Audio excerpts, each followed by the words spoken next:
Hi, Amy. Hi, how are you? Fine. Nice to meet you. Nice to meet you too. So should I just go ahead and hit you with my questions? Sure.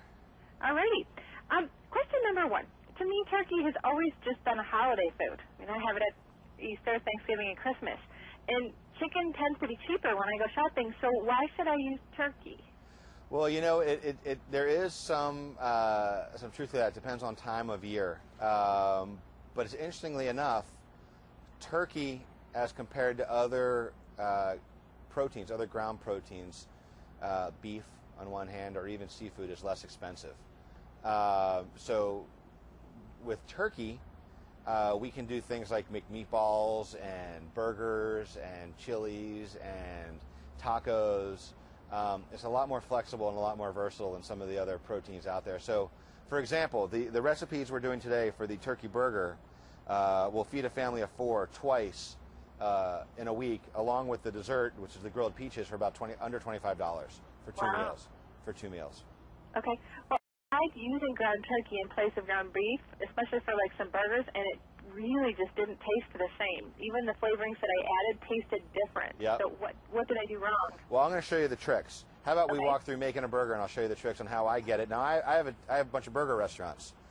So this burger was created to offer my customers a lighter alternative, but I also wanted them to get the taste and the mouth feel like they're eating a burger, right? Yes.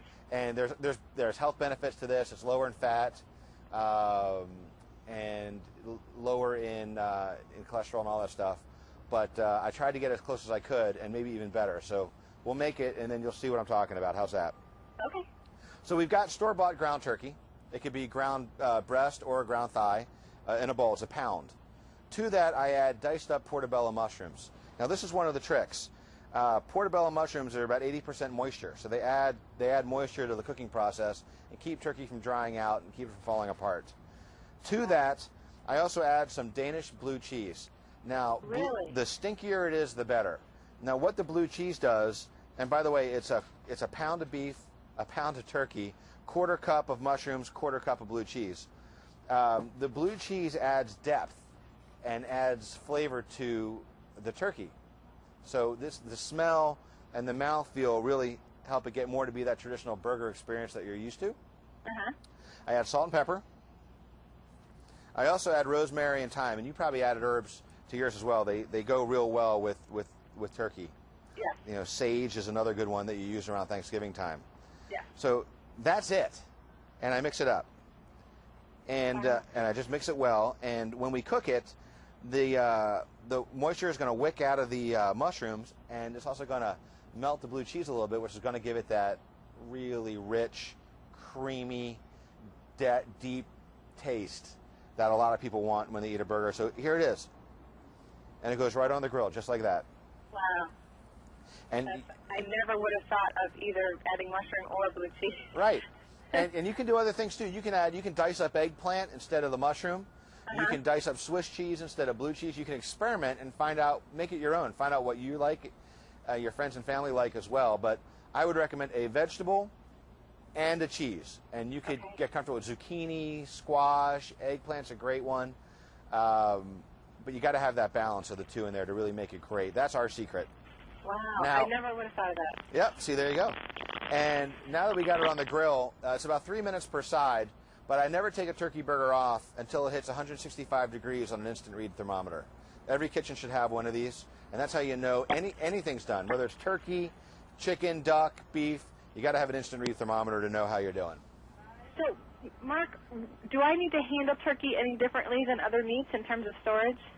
You know, it's a great question, and the first thing is you shouldn't be afraid of it. You shouldn't be afraid of handling any raw protein. So I get it at the grocery store, I bring it home. I store it on the lowest shelf in my refrigerator at home. That's the coldest part. That's where you really want to keep it. Anything. Okay. Now, what I recommend with turkey, and I do this with other poultries too, is when I take it out of my fridge and I turn it into burgers, you know, I've got this leftover here. I may turn this into mini meatballs and cook it and then freeze it or put it back in my refrigerator. And then I get another 3 days in the refrigerator, and you get 6 months in your freezer with it. So you waste less of it, which also adds to the economic benefits of it. But Right. you got to be careful. You got to wash your hands. Whenever you handle anything raw in your kitchen, whether it's fish or turkey, you got to wash your hands, you got to change out your cutting boards, and you got to be really careful. You don't want to go hand to mouth or to your handle on your refrigerator. It's all not good. So you want to just stay clean with anything that you handle that's raw. Nothing's different for turkey than it would be for anything else in the kitchen. Here's a question I have. If I start cooking raw meat with a utensil, once it's cooked, I should get rid of that utensil, shouldn't I, and use a new one to stir it? Yeah, if you use raw, if you want to put, for instance, if I want to take this turkey burger and put it on the spatula and then place it from the spatula onto the grill, I would probably want to wash that spatula before I took the finished product off and plated it, yeah. Okay, I wasn't sure if I was being a little too crazy when I started doing this. No. That's, I mean, we in the restaurant business, we're constantly flipping over cooking boards, and we have different tongs for different types of foods, whether it's raw or cooked. So we do a really good job of that in our kitchens, making sure that we don't, it's called cross-contaminate other things in the kitchen. Important to note, by the way, Amy, is you want to have your followers and your fans go to eatturkey.com. That's where they can learn everything about turkey, how to handle it, how to store it. All the recipes we're making today are up on that site, and they can find other news and tips as well. Wonderful. I'll be happy to tell them about that. So on top of making this burger like this, remember we talked about you can swap the cheese and swap the vegetable in it. You can put marinara sauce on top of this and some low-fat shredded mozzarella cheese, and turn it into a turkey parm sandwich, if you will. Oh wow! You can do a little apricot chutney on the bun and add a little fruit to the sandwich, which is delicious as well. Now I want to show you, turkeys are in season right now. Not turkeys, peaches are in season right now. And what we're also doing with this great turkey burger for summertime, it's lighter, it's leaner. People don't need to eat as heavy. This is a light dessert. We take a peach, we slice it in half, take the pit out of it, put it on the grill, get some grill marks on it, and cook it so it's soft.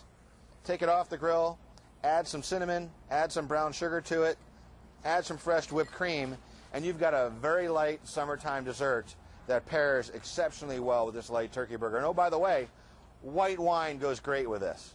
Oh, sounds delicious. Thank you so much. No, sure, of course. And remember, eatturkey.com is where you can find all the information. You can't foul it up. Cook it to 165 degrees. Use your instant read thermometer. Use herbs. Experiment with it. Make meatballs. Make meatloaf. Make taco meat. Make turkey burgers. Introduce your neighbors and your friends to it on these new high-protein, low-carbohydrate diets. Turkey's there's the new item. Turkey bacon, turkey sausage, turkey burgers. Got you made in the shade. Wonderful. Thank you so much. Thank you. Good talking to you. Thanks, Amy. Have a good day. You too. Bye.